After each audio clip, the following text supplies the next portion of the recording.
मैं किसी से कुछ लेता हूं तो उसकी कीमत भी तो देता हूं। हाँ, मैं दक्षिणा लेता हूं, लेकिन उससे जो पिछले जन्म का ऋणी होता है और जिसकी तरफ वो इशारा करता है, और दक्षिणा के धन का इस्तेमाल मैं धर्म के लिए ही करता हूं। दक्षिणा देने से वैराग्य की वृद्धि होती है और वैराग्य भक्ति और ज्ञान को बढ़ाता है। सबका मालिक एक। इस संसार की माया से मुक्ति पाना चाहते हो तो मेरी उपासना करो, मेरा नाम स्मरण करो, तुम्हारे सारे पापों का नाश होगा। सिर्फ साईं साईं बोलोगे तो भी तुम्हारा उद्धार होगा। मैं अपने भक्तों का दास हूं और भक्ति में ही निवास करता हूं। मेरी भक्ति करने वालों को कोई हानि नहीं पहुंचा सकता। मेरी पूजा आराधना करने के लिए कोई साधन सामग्री की जरूरत नहीं। श्रद्धा और विश्वास से किया हुआ एक नमस्कार भी बहुत है।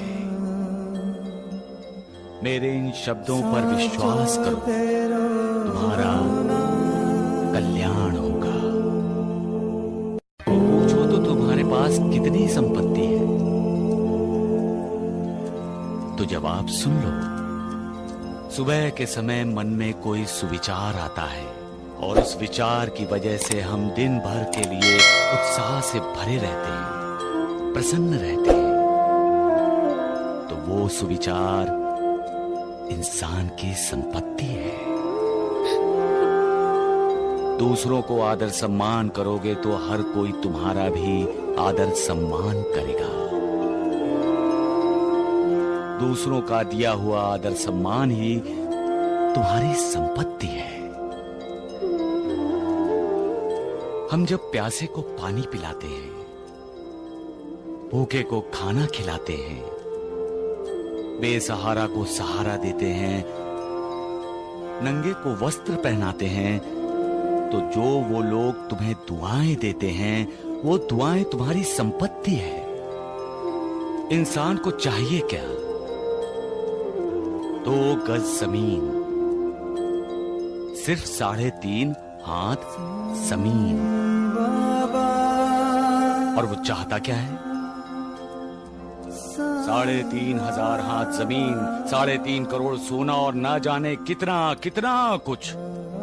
सबसे अमूल्य और फसल देने वाली जमीन तो इंसान के पास होती है, और वो जमीन है इंसान का मन, उसका दिल। इस जमीन पर मालिक की भक्ति की खेती करो, सुविचारों के बीज बो डालो, और मालिक की कृपा की बरसात होते ही इंसान का कल्याण, उसका उद्धार करने वाली फसल तैयार हो जाएगी। मालिक की होने वाली कृपा,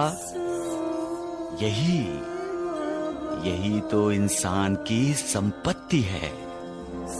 फिर जिसके साथ मालिक है, उन्हें अद्भुत मनः शांति का लाभ होता है। ये अद्भुत मनः शांति ही इंसान की संपत्ति है। इंसान का परिवार, उसके दोस्त उसकी संपत्ति है। क्योंकि धन दौलत होकर भी जो इंसान बिना परिवार बिना दोस्त अकेला है, वो कितना भी धनवान हो, कंगाल है। क्या ऐसी संपत्ति की कोई गिनती कर सकता है? नहीं। खुद आयकर अफसर आया तो भी नहीं। हर इंसान को अपने खाते में ऐसी ही संपत्ति जमा कर लेनी चाहिए। धन दौलत जमा करना बेकार है। सबका मालिक एक। शिरडी में मेरे दर्शन करने के लिए वो ही लोग आते हैं जिन्हें मेरे भक्त ही मेरी संपत्ति हैं, जो कभी कम नहीं होगी।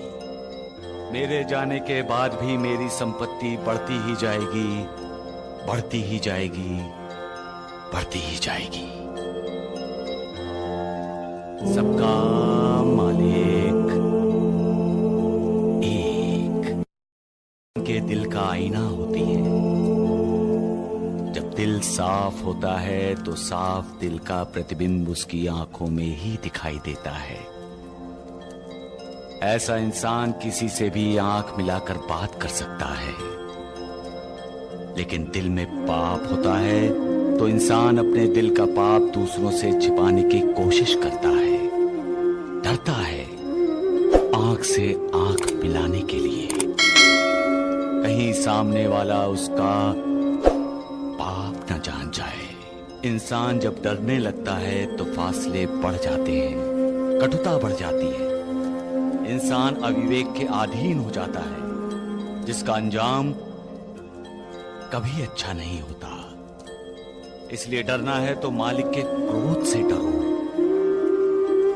किसी से नफरत ना करो, किसी की निंदा ना करो।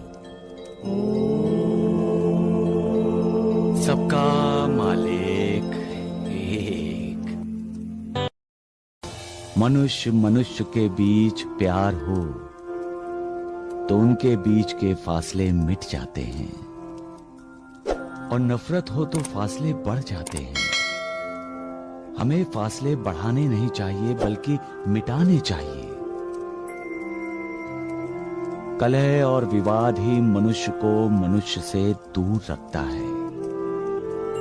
इससे इंसान छोटी छोटी बातों में उलझता रहता है, मालिक को याद करना भूल जाता है। अगर हम दूसरों के हित और कल्याण के बारे में सोचेंगे तो मालिक हमारे साथ होता है। योग, वैराग्य, तप, ज्ञान आदि ईश्वर के पास पहुंचने के मार्ग हैं। जरा कोशिश तो करनी चाहिए इन मार्गों पर चलने की। एक बार सही मार्ग पकड़ लिया तो किसी की निंदा नहीं, किसी से नफरत नहीं, भला ही भला, सबका भला। सबका मालिक